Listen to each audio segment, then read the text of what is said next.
मेरे आभासी दुनिया के प्यारे दोस्तों, आप सभी को मेरा प्यार भरा नमस्कार। दोस्तों, घर से निराशा, गांव वालों से निराशा, फिर अपने प्रिय मित्रों से निराशा मिलने के बाद अपने प्रयास में किसी प्रकार की कोई कमी नहीं आने दी ज्योतिबा ने, जिससे कि बच्चे स्कूल में आ जाएं। प्रयास के इसी क्रम में ज्योतिबा ने बचपन में लहू जी के अखाड़े में जब सीखने जाते थे, उस समय के दोस्त श्रीपत को इस चर्चा के लिए बुलाते हैं, जो अपने बच्ची को पढ़ाना तो चाहते थे, लेकिन पेशवा से बहुत डरते थे। उनको लगता था कि यदि मैं अपनी बच्ची को भेजूंगा तो पेशवा हमें प्रताड़ित करेंगे और यही नहीं, मुझे समाज से निकाल भी सकते हैं। लेकिन एक शर्त के साथ अपनी बच्ची को भेजने के लिए तैयार हो जाते हैं। वो शर्त क्या थी? दोस्तों, अगर चैनल पर नए हैं या फिर अभी तक सब्सक्राइब नहीं किया है तो अभिवादन स्वीकार कीजिए यूनिक स्टार का और चैनल को सब्सक्राइब करके बेल आइकन जरूर दबाएं। श्रीपत, अब इसमें इतनी सोचने वाली कौन सी बात है? शिक्षा के महत्व को तुम भी अच्छी तरीके से जानते हो।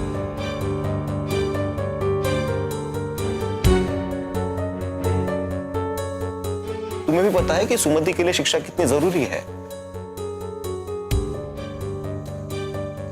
लड़कियों के लिए शादी से अधिक जरूरी है शिक्षा। मैं इस बात को समझता हूं, पर पेशवा, पेशवा? क्या तुम भी पेशवा से डरते हो?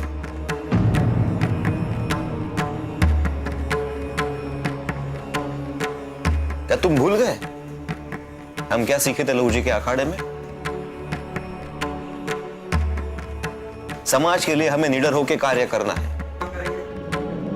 ज्योति, अब लहू जी के अखाड़े वाला समय नहीं है।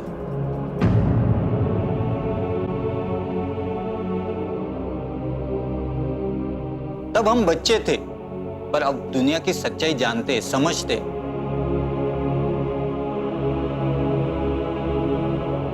पर फिर भी मुझे लगता है मेरी बेटी पढ़े।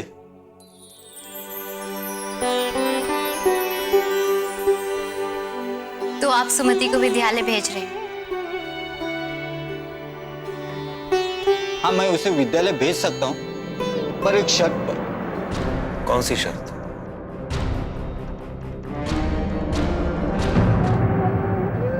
मैं अपनी बेटी की इतनी छोटी उम्र में शादी नहीं कर देना चाहता।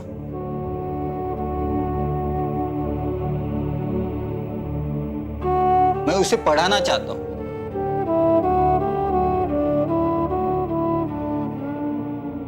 पर साथ ही मैं पेशवा से कोई भी टकराव नहीं मोल लेना चाहता।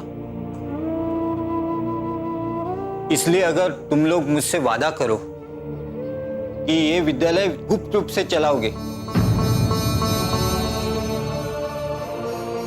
मतलब किसी को पता नहीं चलने दोगे कि मेरी बेटी आपके यहाँ विद्यालय में आती, तो मैं विद्यालय भेजने के लिए तैयार हूं। श्रीपत, लेकिन हम ये ऐसा कैसे कर सकते हैं?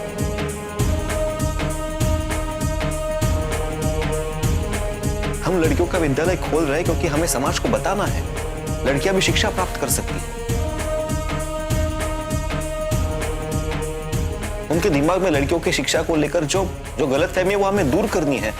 अगर हम अपना विद्यालय गुप्त रूप से चलाएंगे तो हम लोगों को कैसे बता पाएंगे? फिर मुझे माफ कर दो। मैं सुमति को विद्यालय भेजने के लिए तैयार नहीं हूं। और अगर हम आपकी बात मान ले तो? सावित्री,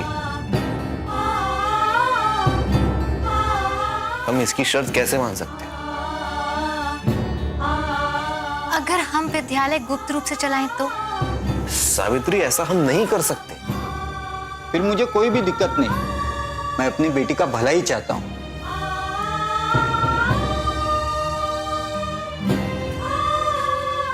सेठ जी, इससे क्या फर्क पड़ता है कि विद्यालय हम गुप्त रूप से चलाएं या खुले रूप से? हमारा मकसद तो लड़कियों को शिक्षित करना है ना। सिर्फ लड़कियां शिक्षित होनी चाहिए। हम आपसे वादा करते हैं कि सुमिति विद्यालय आ रही है, ये बात हम किसी को भी नहीं बताएंगे। आपका बहुत बहुत धन्यवाद। दोस्तों, आज भी वही बहाने हैं, जैसा कि श्रीपत ने बताया कि जो कुछ हमने किताबों में पढ़ा था वो बातें आज हम बड़े होने के बाद नहीं कर सकते। जो हमने लहू जी के अखाड़े सीखा था वो हम कर नहीं सकते। वही आज भी बहाने, सेम बहाने आज भी हैं दोस्तों। आज भी इसी बहानों को ढाल बना करके लोग आगे आना नहीं चाहते, सामाजिक बदलाव के लिए तैयार नहीं। लेकिन दोस्तों, हमारे पूर्वजों और पुरखों ने इतनी मेहनत करके अगर ये बदलाव लाए हैं तो इसको बचाए रखने के लिए कुछ वक्त निकालिए अपने जीवन से, जिससे कि समाज में कुछ बदलाव हो सके। अगर दोस्तों आप चाहते हो कि आपके पूर्वजों की बातें जन जन तक पहुँचें तो शेयर कीजिए वीडियो को, अच्छी लगी तो लाइक कीजिए। और हाँ दोस्तों, अगले वीडियो में मिलेंगे फिर से एक नए विचार के साथ। तब तक के लिए धन्यवाद।